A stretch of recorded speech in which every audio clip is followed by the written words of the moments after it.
Hey, everybody, and welcome back to Searching for Sports Cards. In today's episode, I just want to take a little bit of time and talk about how we're going to navigate the waters of this hobby going into 2025. The new year's right around the corner. I think there's definitely some murkiness in the water with some lawsuits that are going on out there between Panini and Fanatics and players' associations not wanting to do business with Panini anymore. I'm not here to talk about those things. Those are things that none of us can control, and we can't allow things we can't control to take our joy from the hobby. What I really want to talk about today are some of the contradicting opinions that we get from social media influencers within the industry.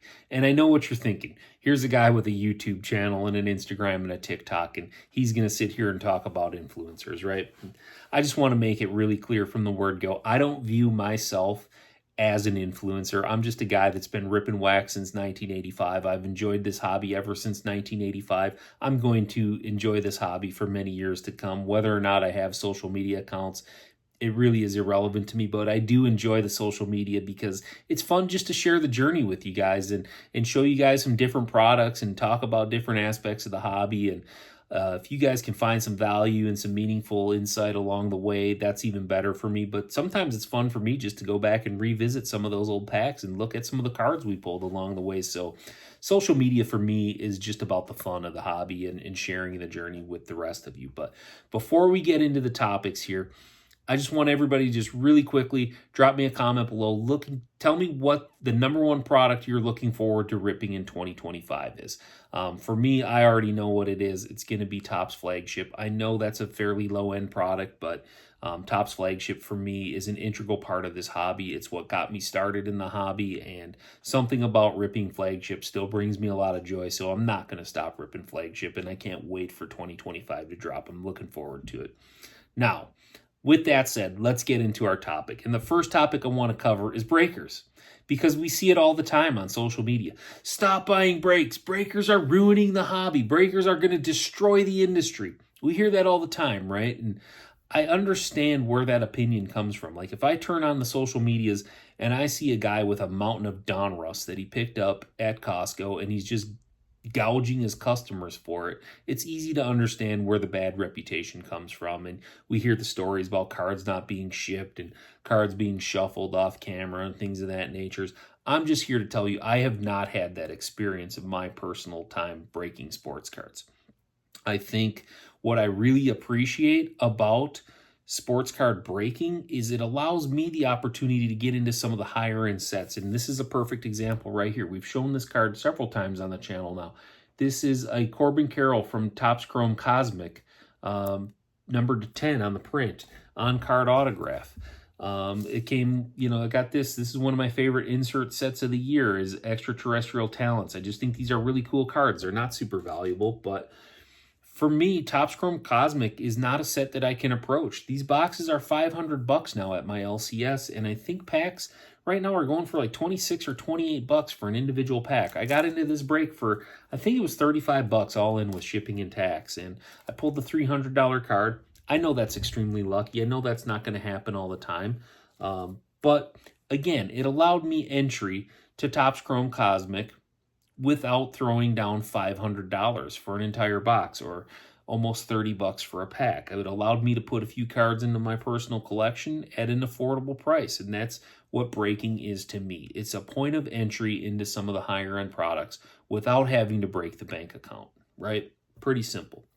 My advice to you when it comes to breaking, if that's your thing or you're interested in it or might want to try it, get onto whatever platform you choose, be it Whatnot, TikTok.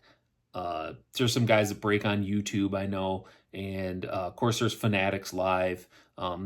Check out the platforms, check out several breaks and several breakers along the way. Get a feel for how they treat their community, how they react towards people that maybe aren't interested in buying. That's one of the things that I really appreciated the most about 238 is I've never felt pressure to buy from them when I'm in their rooms.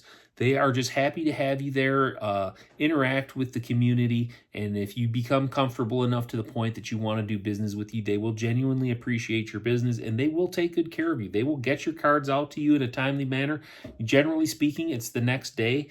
I've seen instances where guys hit massive cards, and 238 will take it upon themselves to Overnight the card with the proper insurance, properly packaged. I know they've made arrangements to meet up with buyers to get big cards, and they're just going to go the extra mile to take care of you. And that's what I appreciate about them. But do your homework, find a community that you can connect with, and do business over there. That's my best advice when it comes to breaking. So let's move on to the next topic that we hear all the time. Do not do anything other than buy singles. We hear this all the time, right? And I think singles are an integral part of the way that I collect. It's a huge part for me. I've got a couple of cards sitting right here that delivered this week. There's nothing massive here, but these are fun cards for me, for my personal collection. I'm a Chicago Bears collector. I picked this up. This is a 2000 Bowman Brian Urlacher rookie card. It's in actually really good condition. It's in better shape than it even appeared in the listing. I was a little nervous with the black border on the back. It looked like it had a good amount of edge wear on it, but it's really insignificant. And if I get this out of the sleeve and really look at it, it might get a 9 if I sent it in for grading. And for that card, I think that's tremendous. It's been laying around for 25 years, you guys. So it's got great eye appeal. That's what I bought the card for, is for my personal collection. I like the way that it looked. It looked centered to me. So I picked it up for a couple of dollars. Another thing I collect is members of the 2016 Chicago Cubs World Series team. I collect their rookie cards and their first Bowmans. So this one was $1.99. It's an incredibly conditioned Jason Hayward rookie card, reasonably well centered. Everything looks great on this card. It was $1.99. I didn't have it. It was a no-brainer for me to pick it up. Here's another one I didn't have. First Bowman of Aroldis Chapman. This one, it looks good at first glance. I got to get it out of the sleeve because I can't tell if it's on the card or if it's in the penny sleeve, but there might be a dimple right there that would hurt the grade if I sent it in. But nonetheless, I'm still happy to have this for my personal collection. So buying those singles is an integral part of collecting cards. You just got to kind of make a specific list of cards that you're going to target, and the easiest path to get there might be to go to eBay or to your local card show or your card shop and just pick up the single, and you know you're going to have that card if it's important to you. You can add it to the collection really easily through buying singles. That's going to carry me right into my third and final topic of ripping sealed wax, because we hear this all the time from social media influencers. Do not buy sealed wax. It's a losing proposition. You cannot win with sealed wax. Well, if we're looking at sports cards as an investment, let's be honest, we've probably already lost the battle, right? The reality of sports cards is that for 99.5% of the population, it's simply a hobby. I'm not naive to the fact that there are some big money transactions that go down within the hobby.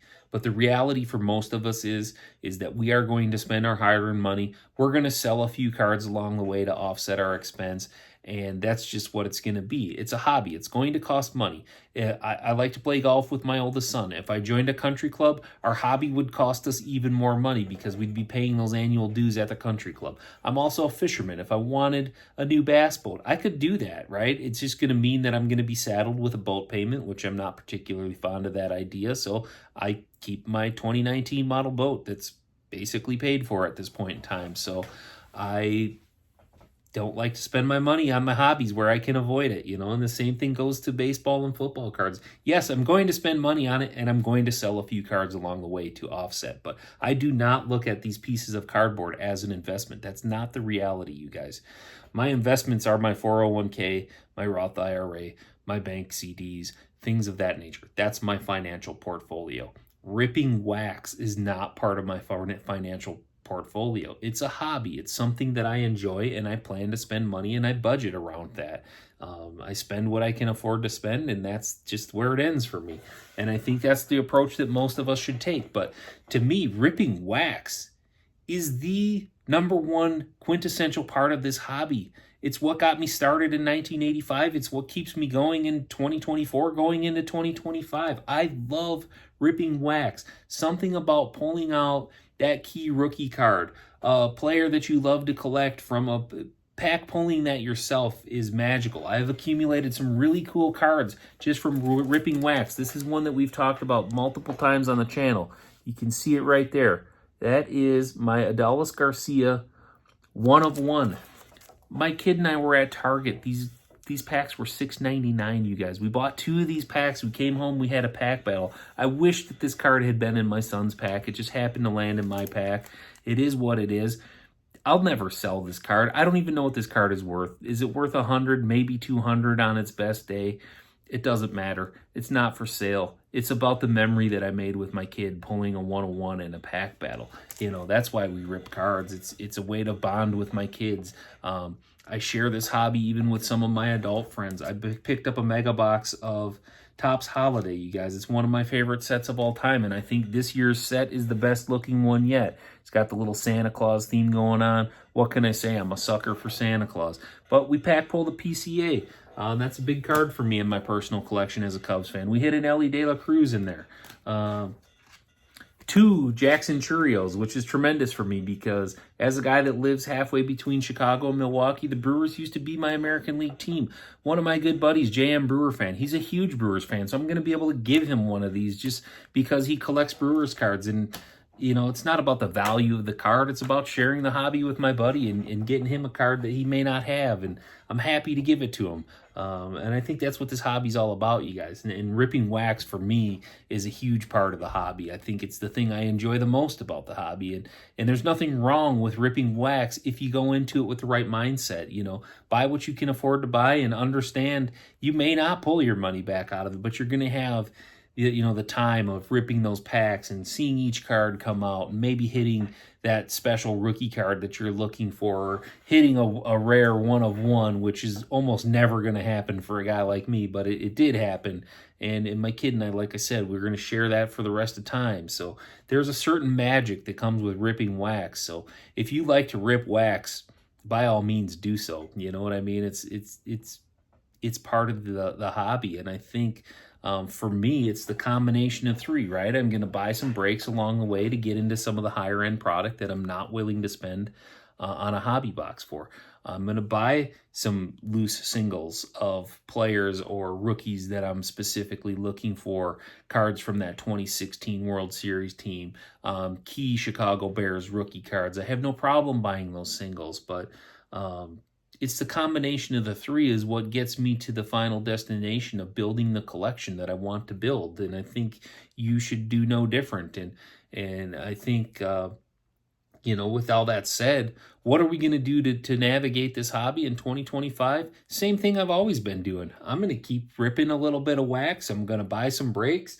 I'm going to buy some singles, and I'm going to enjoy the journey. And I think you should do the same. I mean, that's what it's all about. It's about the journey. It's about building your collection. And that's the beautiful thing about your collection, is it's unique to you. It's not up to me to tell you what to collect. It's not for me to judge your collection. That collection is uniquely yours, and that's what makes it so cool to me. My collection doesn't look anything like J.M. Brewer fan, so I really enjoy going over to his place and seeing some of the neat stuff that he collects that I probably would never buy. But that's what I really appreciate more than anything about the hobby is it's so unique to the individual. And I think it's really important to not lose sight of that, you guys. Going into 2025, my best advice to you is collect with intention. Collect the things that you love. Don't get caught up in the chasing the shiny things, if you will, unless it's the shiny things you desire, then by all means chase them. But that's up to you to decide. It's not up to me. It's not up to these influencers to tell you how to buy cards. It's your collection. Build it the best way that you see fit. And let's enjoy this journey and enjoy it together and build a good community going into 2025. And I might take a short break here around the holidays, so I don't know if I'll see you guys for a couple of weeks here or not. I haven't decided if I'm going to put any videos out over the holiday, but if I do, you know where to find me. And if I don't, I'll be back after the first of the year, and I'm going to keep ripping wax, and I'm going to keep sharing the journey with you guys. And I really appreciate all the time that you invest into the channel. It's been a lot of fun for me, and that's why I do it. So drop those comments below, smash the thumbs up button, and just keep on ripping, you guys. And with that said, I will see you guys on the next rip. Happy New Year.